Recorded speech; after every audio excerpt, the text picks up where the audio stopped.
ട്രാഫിക്കൊക്കെ എങ്ങനെ പോണു? കുഴപ്പമില്ല. കേറി വാ. എന്നതാ ചോദിച്ചായ?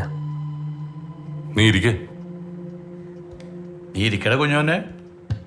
നിനക്ക് മനസ്സിലായില്ലേ ലൂയിപ്പാപ്പനെ മോളിയന്റെയും കട്ടപ്പനയുള്ള? ഇച്ചായ എന്നതാ പ്രശ്നം എന്ന് പറ. നീ ഇരിക്കേ. അമ്മച്ചിയും ജെൻസി മോളും എവിടെ? നീ എന്നതാടാ പന്ന കണ്ട പെരിച്ചാഴിയെ കൂട്ടി നിൽക്കുന്നേ? നീ ഇരിയുടെ കുഞ്ഞോനെ. നീ ഇന്ന് വരുമെന്ന് സാറാമ്മച്ചി പറഞ്ഞായിരുന്നു. അതുകൊണ്ടാണ് ഞാൻ ഇവരെയൊക്കെ വിളിച്ചു വരുത്തിയത്. കുട്ടമ്പുഴയിലെ ജീവിതമൊക്കെ എങ്ങനെയുണ്ട്? മോളിയുടെ ഒരു ആങ്ങൾ അവിടെ ഇല്ലേടി? ഇച്ചായ അവളെ വിളിക്കട്ടെ. വിളിച്ചോ. ഇങ്ങ് പോരെ, ആളെത്തിയിട്ടുണ്ട്.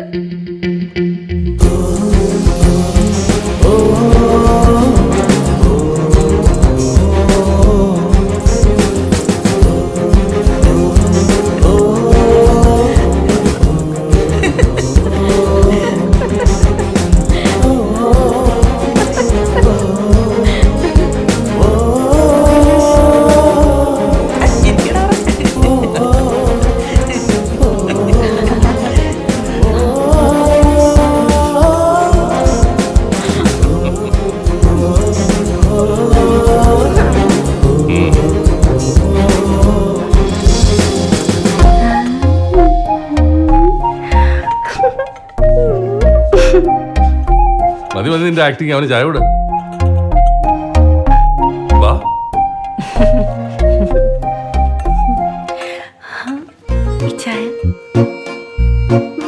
ചായ എടുക്കണം.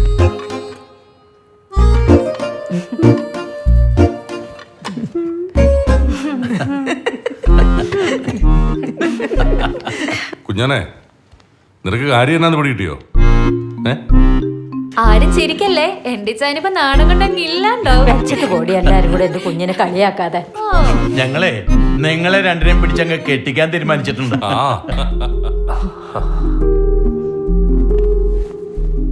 അതങ്ങനെ നടക്കട്ടാ, നമ്മുടെ അപ്പന്മാർ ആഗ്രഹിച്ചതല്ലേ. പിന്നെ നീ എന്നാത്തിനാടാ ഇവിടെ അമേരിക്കക്കാരനെ കൊണ്ട് കെട്ടിക്കാൻ നോക്കിയേ? എന്നെ പൊന്നമ്മച്ചി, അതങ്ങ് അങ്ങനെ ഒരു ആലോചന വന്നപ്പോ പിന്നെ പ്രത്യേകിച്ച് കാര്യമൊന്നുമില്ല.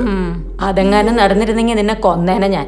എനിക്ക് എന്റെ കുഞ്ഞോനെ മതി. അല്ലെങ്കിൽ അമേരിക്കക്കാരെന്നൊക്കെ പറഞ്ഞ ഇപ്പോഴത്തെ കാലത്ത് ഒരു ഇതുമില്ല. അതൊക്കെ പണ്ടായിരുന്നു. മനസ്സിന്റെ ചേർച്ചയല്ലേ വലുത്, ഇല്ലേ ചായ? ചിരിക്കണ്ട. എന്നാ പിന്നെ ആഹാരം കഴിച്ചാലോ? കുഞ്ഞോൻ വരുന്ന വഴിയല്ലേ, വിശക്കുണ്ടാവും. അയ്യോ, അത് പറഞ്ഞ എങ്ങനെയാ? ചെറുക്കനും പെണ്ണിനും പിന്നെ പേഴ്സണലായിട്ട് കുറച്ച് സംസാരിക്കണ്ടായോ? വാ ജോസേട്ടാ, വാന്നേ. നീ എങ്ങോട്ടാ വിളിച്ചോണ്ട് പോന്നെ? കൈ വിട്, കാര്യം പറ. നീ കൈ വിട്. നീ എന്നായി കാണിക്കുന്നേ?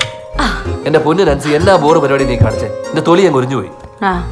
സാരമില്ല, ആ തൊലി നമുക്ക് അങ്ങ് വെച്ചൊടിപ്പിച്ചേക്കാം. ഇതൊക്കെ സാർ അങ്ങ് സഹിച്ചാ മതി. കഷ്ടപ്പെട്ട് നേടിയെടുത്ത സ്വാതന്ത്ര്യം ഇതൊക്കെ. നിനക്ക് എന്നെ ഒന്ന് വിളിച്ച് പറയാറുന്നില്ല നാൻസി? ഇപ്പൊ എല്ലാവരുടെയും മുന്നിൽ വെച്ച് അത്രയ്ക്ക് പോരായോ? പിന്നല്ലാണ്ട് ഞാനൊന്ന് ചമ്മി നാണം കിട്ടും. എന്നാലേ ആ ഒരു ചമ്മല മാറ്റാൻ ഞാനൊരു ഊട്ടം തന്നാലോ? എന്നതാ?